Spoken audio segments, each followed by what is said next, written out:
I'm reviewing this LIBERRWAY electric pump, which is a fantastic little device. I've been using an electric pump for cycling use, mainly for road cycling, for about a year.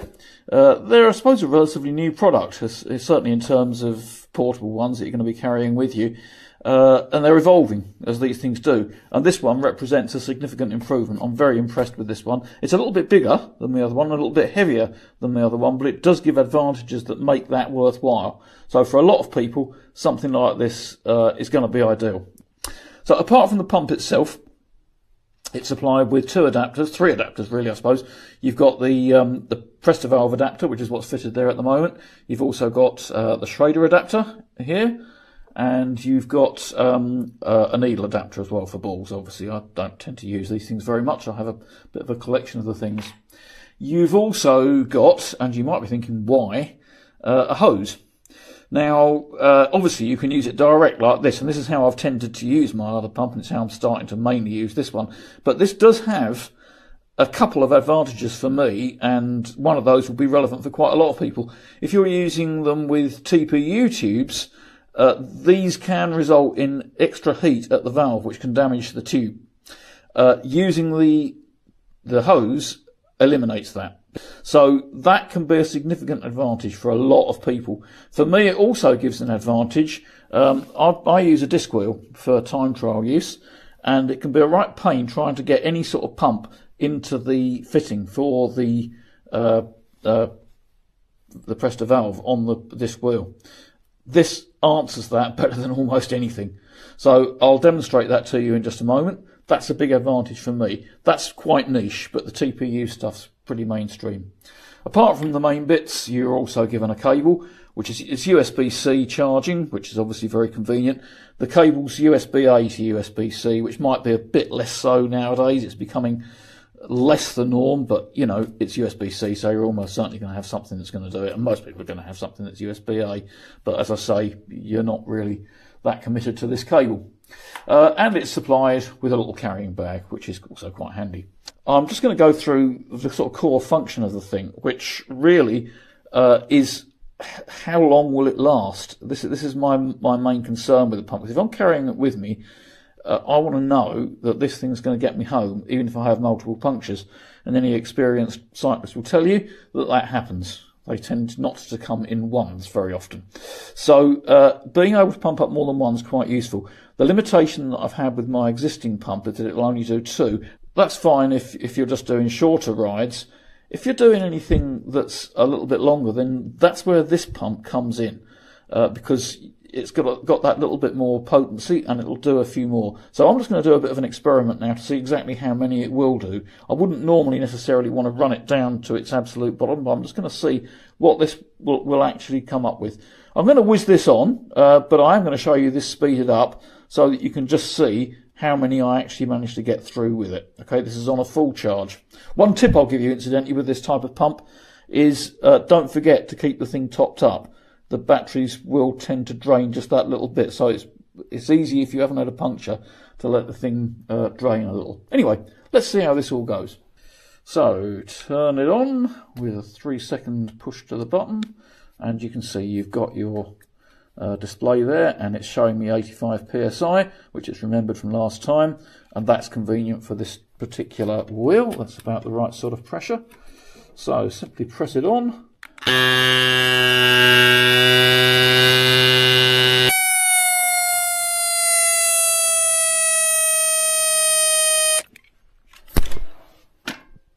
Okay, that's one done.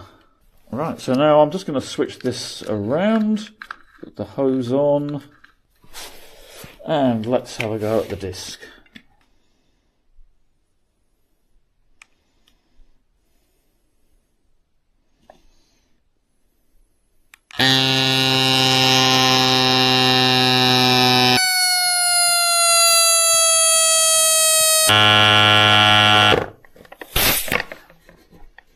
And there we go, that's that one done. Okay, number 3.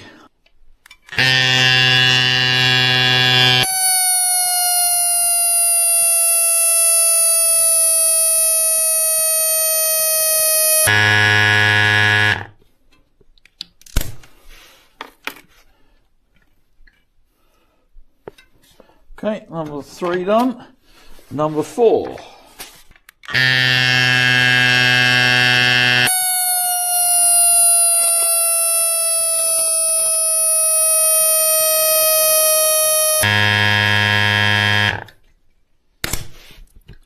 Number 4 done.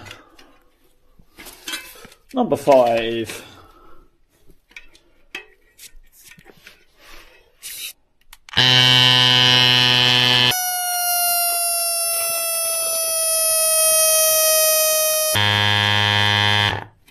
Okay, number 6. Here we go. This one's actually a tubeless.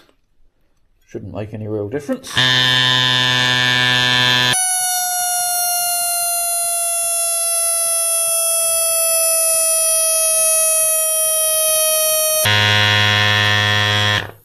I'm actually going to stop that one there because that's actually on its operating pressure because it's a 28mm tubeless tyre, so I wouldn't put that up to 85 psi. Could have reset it at the start.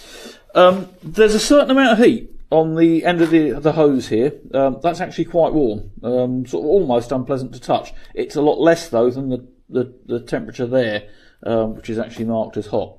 So it's certainly reducing the heat, but there is still some warmth there. As you've probably seen as I've been doing that, you've got a lovely little display on here.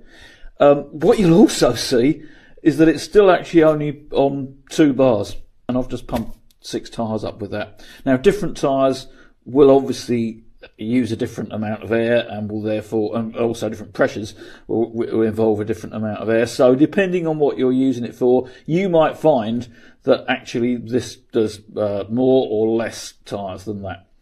But obviously it's pretty impressive. What you get with this is a number of presets for different types of applications, so you can very easily cycle through. We've just switched off there obviously, but you can very easily cycle through. At the moment I've got it on my bike setting, as you can see, but you can also just flick it through. So that one there is the ball setting, that one there is the custom setting, which defaults to 100 psi, which is actually a bit high for practically anything nowadays. And that one there obviously is the sort of the scooter moped type setting, which is 40 psi, and then back to my bike, which has actually strangely gone to 86 now. Anyway, it's that simple to use. It's a great little device. It'll also show different units. So apart from psi, you can scroll through all the sort of the usual ones. So you've got bar, so on. You know, you can just go through as you want. I prefer PSI personally, I'm sort of old school. And you've also got a little LED light on the bottom, just in case you get stuck somewhere after dark. Really, really good device. I'm very impressed with it. As I say, it is just a little bit bigger than the one that I've been using, but my goodness, in terms of functionality, this one is something else again. How many tyres you actually get out of it, I've failed to establish, but we've certainly established it's going to do you 6, and quite honestly, I think you'd have to be pretty unlucky to need it more times than that. I've been cycling for 45 years and I've had some pretty dramatic escapades with tyres over the years, but I think 6 would have seen me out of anything really, and obviously I've still got battery, plenty of battery left over. So this is going to mean that I can really go out for a ride and not take another pump with me, which is something that I've tended to do with my old one. So that's quite a big advantage of this. Would I recommend it? Yeah, too right I would. You know, to me, this is absolutely fantastic. And it beats, to me, any of the other options, really. CO2 cylinders, any kind of mini pump, any type of larger pump. This is just superior, in my opinion. And it also charges up pretty quickly. So I suppose about an hour or so to charge, at a guess, from what I've seen so far. I tend to just plug it in and leave it. Brilliant little device. Really impressed. Great value for money. Highly recommended. Hope that's been a helpful review. I ordered this little 12-volt portable tire inflator for my wife's e-bike. It's really light and it's easy to put in a little storage holder on the bike so we can have it when we run into a flat tire, low tire out and about riding our trails. So we're going to give it a try. I'm going to turn it on. You can see you got to hold it down a few seconds and shows you the display. It's set on bikes. It's preset at 10 right now for the PSI. I'm going to hook this up.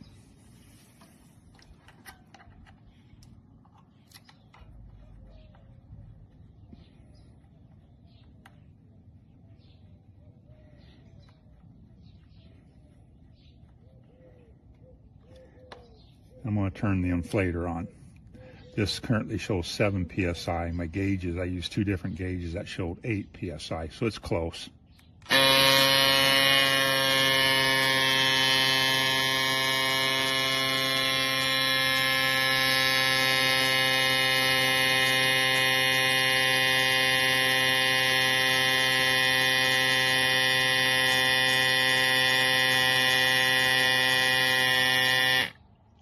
And there it brought it up to 10 psi. We're going to check the pressure now with my 2 other gauges. See how accurate this gauge is here.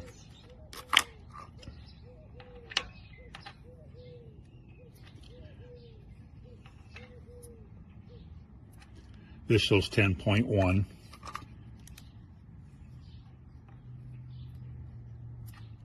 This shows 10.1. So this is pretty accurate. Like I say, it's lightweight. You can adjust the settings for the PSI to stop with and have some preset different modes, but it did the job. Did not take long. It's just a little noisy, but other than that, I think it's going to work really well.